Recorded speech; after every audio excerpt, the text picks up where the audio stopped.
So journalist or commentator, founding editor of Mediaite and NewsNation contributor Colby Hall joins us now. Colby, a lot to break down there. I want to start with the timing of the interview, the person selected to do the interview. The interview is not going to be live. Your take on all of these things.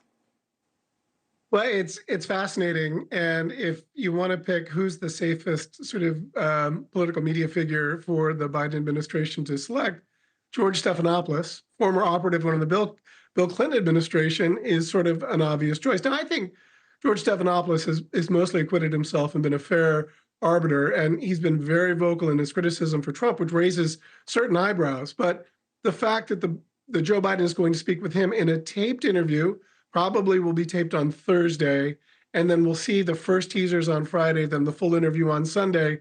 You know, that's a long ways away. The story is very fluid.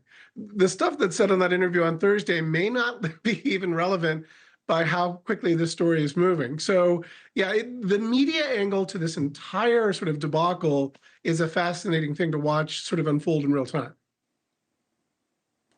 Absolutely fascinating. I was thinking today, have we all just collectively lowered our standards? I mean, that's what I'm curious. This is arguably the most powerful position in the world, and we continue to lower the bar. I was watching the White House press briefing, and a lot of questions. You know, people were saying, I saw the president with his son, Hunter Biden. You know, is he sitting in very important meetings? So I'm curious as to who is this inner circle. It seems to be a very small group of people who are controlling, in theory, all of us. What is your take on that? You know, I don't know exactly who his inner circle is. Depending upon who you listen to, you could hear that Barack Obama is very close to Joe in these sorts of decisions. And you also hear reports that, you know, Barack Obama has privately said that he doesn't have it anymore. Hillary Clinton also is a questionable person. I really think, you know, I happen to think that I don't buy the sort of evil genius Joe Biden. I think that you can argue with a lot of his policies, but I think he's largely a good-natured religious man who's just been in the business way too long. And I think he's clearly in cognitive decline. I think he's rallying the troops and circling the wagons with his family members. I think it's really his inner circle is Jill Biden and Hunter Biden, which is ironic because Hunter has been the guy that's shown the worst judgment over the last 5 to 10 years. But I think Hunter and Joe, I mean, he's a proud dad and he loves him.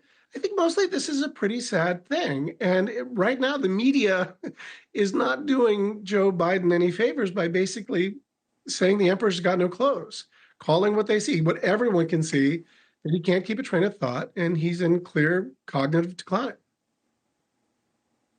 I would agree with you. I wouldn't say, and I think that there is, you know, no one making him the villain, right? I agree with you. I mean, he's had this long career. I lived in D.C. for almost 10 years, and I remember him walking up and down the halls, very jovial, very likable, very moderate, just not the same person who I'm witnessing today. That would be my point, right? Not necessarily, 100%. As I said, making him the villain.